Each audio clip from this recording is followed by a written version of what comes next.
Cuénteme, don René, ¿qué hace en Estados Unidos? Pues yo soy nefrólogo. Yo me gradué de la Universidad Nacional Autónoma aquí en Honduras y cuando terminé la carrera de medicina, eh, tomamos la decisión con mi esposa de irnos a Estados Unidos a sacar una especialidad. Y tuvimos la fortuna pues es un proceso, tomamos los exámenes para poder aplicar a medicina interna ahí en Estados Unidos y los pasamos y entramos a hacer la residencia en medicina interna. Y después de 3 años de estar en medicina interna tuvimos la oportunidad de hacer nefrología y nos quedamos 2 años más y saqué una subespecialidad de medicina interna que se llama nefrología. Y luego vino a Honduras. ¿Qué pasó cuando regresó a Honduras ya graduado como médico nefrólogo? Sí, interesantemente yo le había hecho una promesa a mi esposa de que una vez que yo terminara medicina interna, los 3 años de medicina interna, nos íbamos a venir para Honduras el día siguiente. Y durante el segundo año de la residencia de medicina interna, tuve la oportunidad de quedarme un poco más y hacer nefrología. Entonces, nos quedamos 2 años más, un total de 5 años, y de ahí nos venimos para Honduras y con la idea de quedarnos a vivir de por siempre aquí. Pues aquí tengo a mi familia, mis papás y toda la familia de mi esposa. Y con toda la ilusión que venimos, tratamos, pero fue difícil porque viniendo de Estados Unidos no hay mucha gente que viene de Estados Unidos, regresa al país y mi subespecialidad no había nadie que había venido de Estados Unidos, entonces la universidad, que era la única que podía homologar los títulos, le costó muchísimo, no tenían un mecanismo ellos para decir, ok, yo te puedo homologar el título de nefrólogo. Y entonces eso me causó problemas, pues, y después de 4 años de estar acá decidimos tomar una oportunidad y regresar a Estados Unidos. Llega a Estados Unidos después de volver a Honduras, sí, y descubrir que no puede ejercer lo que usted con tanto sacrificio, sí, y dedicación estudió en Estados Unidos. ¿Y con qué se encuentra en un país tan difícil, laboralmente, sí, hablando, para un hispano? Yo le voy a decir, yo personalmente y mi esposa también estamos muy agradecidos con Estados Unidos, con la oportunidad que nos dio, porque siendo un hispano, ¿no? Nos abrieron las puertas, la verdad, puertas abiertas y como obviamente yo me había graduado allá, para mí yo llegué, entregué mis papeles, conseguí trabajo y yo me fui con un trabajo ya de aquí hacia Estados Unidos y trabajé en ese grupo de nefrólogos solo como 18 meses, pero fue así sorprendente de que todo era, como dicen los americanos, very, very smooth. Entramos y como se llama, y todos mis títulos estaban bien y todo, y no tuve ningún problema. ¿Y cómo comienza su carrera allá? ¿Y sí, cómo decide y llega hasta el punto de fundar una clínica especial, sí, para pacientes renales? Nosotros, pues yo empecé trabajando en un grupo y trabajé 18 meses y pues no era lo que yo tenía pensado. Y entonces dejé ese trabajo y me fui y trabajé como hospitalista, que es una área nueva que salió en Estados Unidos, en la cual uno trabaja en un hospital y lo único que hace es hacer admisiones y manejar los pacientes intrahospitalarios. O sea que esos pacientes, si usted tiene un médico privado, por ejemplo, el médico privado no va a ver los pacientes cuando está en el hospital, sino que lo deja todo a manos del hospitalista. Entonces, y la forma que uno trabaja ya es una semana sí y una semana no. Entonces trabajaba por 7 días y de ahí tenía 7 días libres. Entonces al principio me gustó, era tener una semana libre, pero esa semana uno estaba súper cansado. Entonces después de 2 años y medio de hacer esto, un día ya estaba bien cansado y yo le dije a mi esposa, le digo, ok, yo creo que es tiempo de que hagamos algo solos nosotros y pongamos una práctica en nefrología. Porque en los hospitales donde yo había trabajado, todos los doctores me decían, hey, ¿cuándo vas a regresar a hacer nefrología? ¿Cuándo vas a regresar a hacer nefrología? Y entonces, después de 2 años y medio que yo estaba medio cansado, dije, ok, ese es el momento, pero yo le dije a mi esposa, yo soy nefrólogo, yo sé de riñones, pero de administración, esa es tu parte, porque mi esposa ella se graduó de la Universidad de Auburn con un título en administración de hospitales. Entonces yo le dije, bueno, voy a formarme en la práctica, y entonces ella hizo toda la estructura y empezamos la oficina. Y eso fue en 2010, vamos a cumplir 10 años de estar en la práctica privada.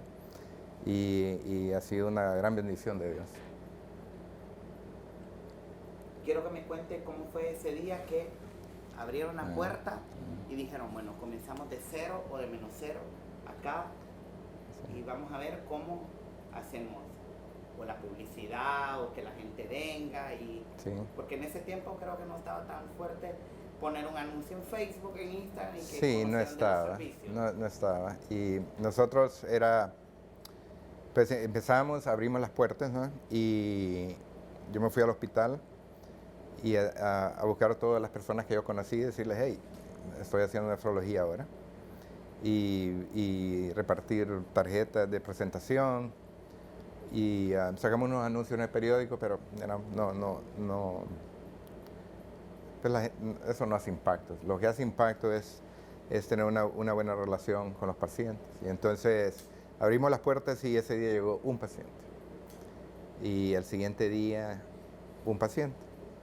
Y entonces poco a poco, con el buen trato de los pacientes en el hospital, y de ahí subió a 2 pacientes.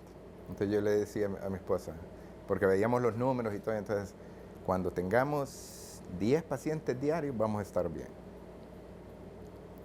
Y gracias a la bendición de Dios, ahora nosotros vemos, solo en la oficina, más de 30, 35 pacientes diarios. Y en adición a eso, ¿no? los que vemos en el hospital, que son como 20 a 25 diarios. Así que ha sido un proyecto que realmente hemos visto la mano de Dios y hemos tenido gracia, hemos sentido la gracia en las demás personas, pues, que nos han respetado nuestra opinión médica y confían en nosotros. ¿Recuerda usted hace 10 años, regresemos al tiempo, cómo fue ese primer paciente, qué cuadro clínico tenía, era hombre o mujer, qué platicaron, qué le dijo él que llegaba o ella, con qué esperanza llegaba, donde usted ya lo conocía, era alguien nuevo? Sí, no, la verdad no conocía a los pacientes, era primera vez. Y realmente no me acuerdo del caso clínico. La mayor parte, obviamente, mis pacientes llegan con problemas de riñón o problemas de presión arterial o problemas en electrolitos en la sangre. Y él llegó y lo tratamos y hay una cosa que dicen los americanos, word of mouth. Entonces, cuando uno trata a alguien respetuosamente y hace un buen trabajo, pues se riega, ¿no? Y así nos empezaron a llamar más del hospital. Y entonces uno cuando va a ver al hospital y trata a un paciente y el resultado es bueno, ¿no? Entonces, obviamente eso trae más clientes, pues, normal. Hablando médicamente, ¿por qué cree que se da ahora,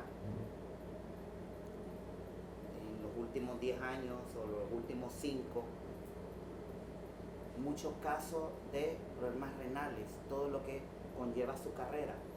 Sí, Bueno, a nivel mundial, la causa número 1 de insuficiencia renal es la diabetes, ¿no?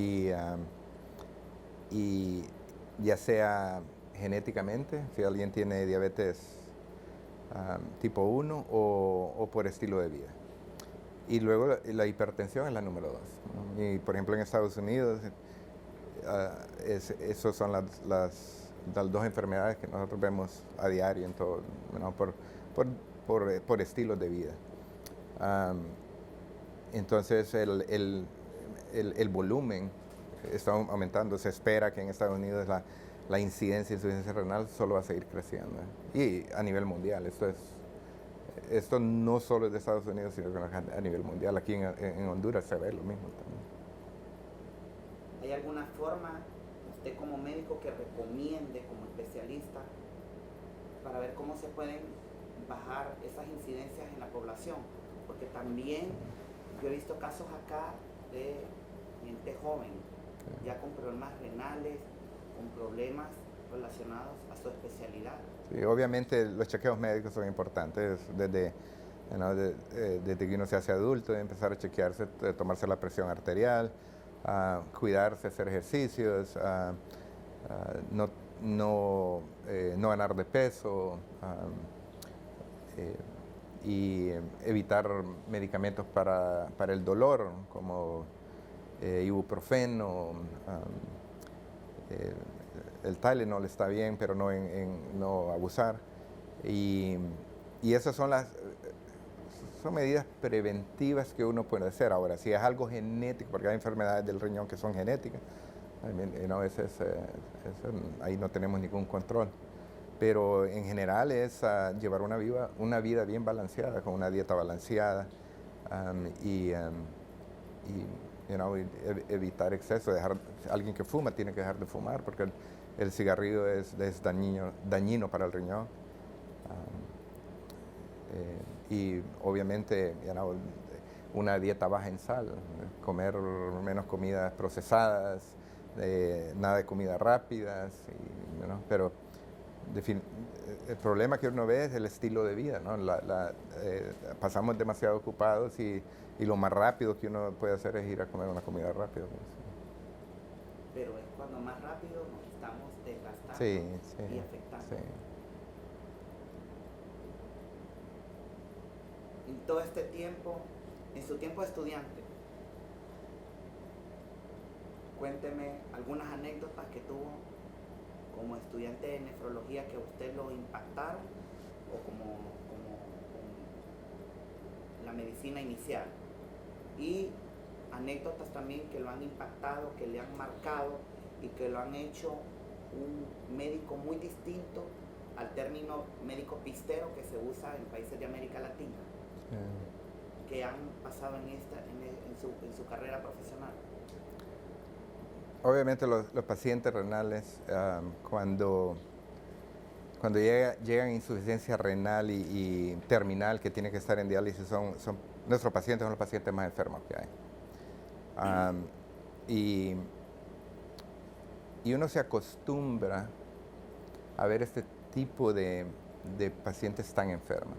Es rutina, pues, y están en cuidados intensivos y eso es lo que hacemos todos los días, ¿no? Llevamos y a donde estamos hacemos diálisis por 24 horas y podemos mantener a un paciente en diálisis 2, 3 semanas continuas y hasta que se recuperan, ¿no? Estamos acostumbrados a ese tipo de cosas, pero hace como 2 o 3 años llegó un muchacho joven, tendría unos 30, 35 años, y llegó a la emergencia y obviamente estaba en shock, asumimos que era shock séptico, y nos llamaron porque hizo insuficiencia renal, y entonces fuimos a verlo, y su función no estaba tan mala en ese momento, pero rápidamente se deterioró. Y aún con toda la tecnología que tenemos en Estados Unidos, este paciente a diario se puso mal, más mal, diálisis constante 24 horas, en ventilación mecánica y con todos los antibióticos posibles, con transfusiones, le dimos como 40 transfusiones y aún así el muchacho estaba casado y tenía 2 niñas y se nos murió, Y entonces eso le da a uno, le da una pausa, ¿no? Que a veces uno se cree un poquito invencible y llegamos a la casa cuando él muere, las enfermeras lloraban, era una cosa espectacular, pues, porque todo el mundo, ¿cómo se puede morir una persona de 35, 40 años? Y entonces yo tengo una frase que le digo a mi esposa que es, hay que darle gracias a Dios todos los días que nos despertamos, porque es un milagro de Dios estar vivo. Eso sí nos impactó bastante. Es trillada la frase, pero dice, detrás de un gran hombre hay una gran mujer. Y su esposa ha sido su línea paralela para el éxito, no solo como esposos, como padres, sino como profesionales de la medicina. Cuénteme qué significa ella en su vida. Bueno, mi esposa es todo en mi vida. Nosotros nos conocimos en la escuela y fuimos novios por on and off, como por 8 años. Y luego nos casamos y ella me acompañó a Estados Unidos. Y ella ha sido, para mí es todo. Mi esposa es mi fortaleza, es la que me da pausa, rumbo. Es una excelente madre, una excelente esposa, amiga. Y lo que yo he llegado a tener, aparte de que viene de Dios, ha sido por ella. Eso es todo para mí. ¿Cómo ella influye en el éxito de la clínica allá en Georgia? Sí, ahí fue instrumental empezar la clínica. Cuando empezamos, ella hizo la estructura financiera y empezamos solo 3 personas. Era yo, una muchacha que chequeaba los seguros cuando entraba, y mi esposa que llevaba el estado financiero. Y ella llevó los estados financieros de la práctica los primeros 5 años, y hasta que pues ya vimos que todo estaba bien, y ahora ella solo nos reunimos pues cada quincena. Ya tenemos otros personales que nos llevan todo lo financiero, ¿no? Y hacemos las reuniones cada 3 meses, y ella está ahí presente siempre, y yo obviamente. Y ella se ha querido desligar un poquito, ¿no? Para tener una mejor calidad de vida, pero sin el conocimiento de ella hubiera sido imposible, ¿no? En algún momento de este camino de 10 años, de comenzar de cero, de emprender en un país donde el hecho de ser latino es pecado o no es bien visto por la comunidad norteamericana, considerando que Georgia es una comunidad bien gringa. Hubo un momento que dijo, desisto de esto, o tuvo miedo a retroceder. No, la verdad. ¿Cómo fue y cómo decidió pasar esa barrera de negatividad? No, la verdad es que nosotros fuimos muy bien recibidos. Nunca sentimos. Yo hice mi residencia en Nueva York. En Nueva York era una ciudad de millones y de todas las nacionalidades. Y más bien en New York sí sentimos un poquito de discriminación, a pesar de que hay nacionales de todo el mundo, ¿no? Pero cuando llegamos a Georgia, la gente tiene un gran corazón, la gente es súper amable, y yo nunca he sentido ni con las personas que yo trato, los otros médicos americanos, nunca he sentido una discriminación, ¿no? Nos han abierto las puertas de la misma manera que nosotros le hemos abierto las puertas a otras personas que trabajan con nosotros, ¿no? Así que pensar en regresar y dejar Georgia nunca pasó por nuestra mente, pues. También es catedrático en su especialidad. Sí. Hábleme de eso. O sea, yo trabajo en 4 hospitales y 2 de los hospitales que son los principales de la ciudad decidieron hacer o sea, a donde yo vivo hay una escuela de medicina, pero todo el mundo se graduaba y no había dónde ir a hacer una especialidad. Entonces los 2 hospitales decidieron hacer una especialidad, fundar una especialidad en medicina interna.